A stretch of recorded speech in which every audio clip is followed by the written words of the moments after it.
কিছুদিন ধরে মনটা খুবই খারাপ ছিল, খুবই ডিপ্রেসডে ছিলাম, তো যার কারণে কোনো ভিডিও তোমাদের সাথে শেয়ার করা হয়নি। অনেকদিনই হচ্ছে অ্যাক্টিভ খুবই কম ছিলাম ফেসবুকে। সো এখন আস্তে আস্তে নিজেকে একটু ঠিক করতেছে, মনটা এখনো খারাপ, তারপরে ভাবলাম যে কেননা যে ভিডিওগুলো জমা আছে ওগুলো তোমাদের সাথে শেয়ার করি। সো হ্যালো এভরিওয়ান, আসসালামু আলাইকুম, welcome to my new blog. Monika Mehjabin. বড় ভাই হলুদের ব্লগ তো তোমরা অনেক আগে দেখে ফেলছো, এরপর আর কোনোই আমার ব্লগ আপলোড দেওয়া হয়নি পেজে। সো আজকে তোমাদের সাথে শেয়ার করবো বিয়ের ব্লগ। আমরা হচ্ছে ছেলে পক্ষ, তাই আমরা দুপুর 3টার দিকে রেডি হয়ে বের হয়ে যাই বরযাত্রী যাওয়ার জন্য।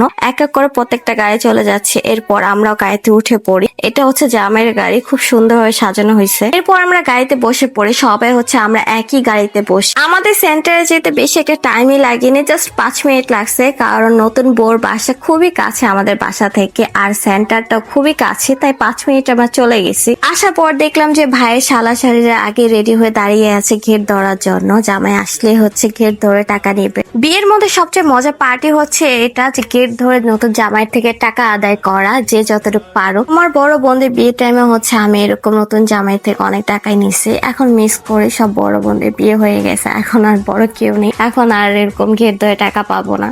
একটা মজার বিষয় কি জানো, এর আগেও আমি সেন্টারে যে বিয়েটা খাইছি এই টেবিলে বসেছিলাম, যে জায়গায় বসে সেম এই জায়গায় আবারও বসছি আমি। খাবারের আইটেমের মধ্যে ছিল সবজি, বোরহানি, 2 রকমের রোস্ট, পোলাও, গরুর মাংস, জর্দা। ফার্স্টে হচ্ছে আমি ফ্রাই রোস্টটা দিয়ে খাচ্ছিলাম। আমার ফ্রাই রোস্টেই ভালো লাগে বিয়ে বাড়ি, বাকি আমি তেমন কোনো কিছু আমার ভালো লাগে না। জাস্ট আমি রোস্টটা শুধু শুধু নিয়েছিলাম, খেতে পারিনি। খাবার টেস্টের কথা যদি বলি তাহলে মোটামুটি, অনেক বেশি মজা তেমনটাও না, জাস্ট মোটামুটি চলে। আর গরুর মাংসটা অনেক বেশি শক্ত রয়ে গেছে, একদমই নরম হয়নি। সো গরুর মাংসটা খেতে একদম অনেক কষ্ট হয়েছে, ছিটতে পারছিলাম না। গরুর মাংস বাদে সবগুলো খাবারই মোটামুটি ভালো ছিল, জাস্ট গরুর মাংসটা বেশি শক্ত হয়ে গেছে। লাস্টে নিয়ে হচ্ছে জর্দাটা মোটামুটি ভালো লাগছে। খাওয়া দাওয়া শেষ করে সবাই চলে যায় হচ্ছে নতুন বউকে দেখতে।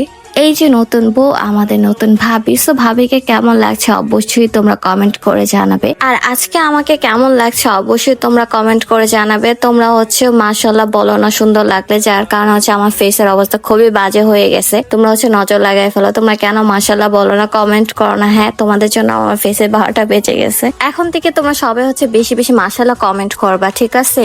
বাইরে গিয়ে দেখলাম যে নতুন জামাইও চলে আসছে, আর এখানে হচ্ছে গেটে আটকাই দিছে টাকার জন্য। অনেকটা সময় দুই পক্ষ খুবই লড়াই করছে, শেষ পর্যন্ত জ্যাক জামাইকে ছাড়ছে, এখন হচ্ছে ভিতরে ঢোকাবে। অবশেষে মেয়ে পক্ষ রাজি হয়েছে। যেহেতু আমাদের খাওয়া দাওয়া শেষ, তাই হচ্ছে আমরা আর বেশিক্ষণ থাকিনি অনুষ্ঠানে, বিয়ে পর্যন্ত থাকিনি, কারণ অনেক লেট হয়ে যাবে। সো এই জন্য আমরা বাসায় চলে আসি। সো আজকে ভিডিও এই পর্যন্তই। আশা করছি আমার ভিডিওটা তোমাদের কাছে ভালো লাগছে, আর ভালো লাগলে অবশ্যই লাইক কমেন্ট শেয়ার করে দিবে। জানি অনেক লেট করে আপলোড করছি, তারপরে হচ্ছে তোমরা প্লিজ বেশি বেশি হচ্ছে শেয়ার করে দাও, কমেন্ট করো, আর পেজটাকে ফলো করে দিও, আর আমি ইউটিউব চ্যানেলটাকে অবশ্যই সাবস্ক্রাইব করে দিও। দেখা হবে নেক্সট ভিডিওতে। সব ভালো থাকো, সুস্থ থাকো, আল্লাহ হাফেজ।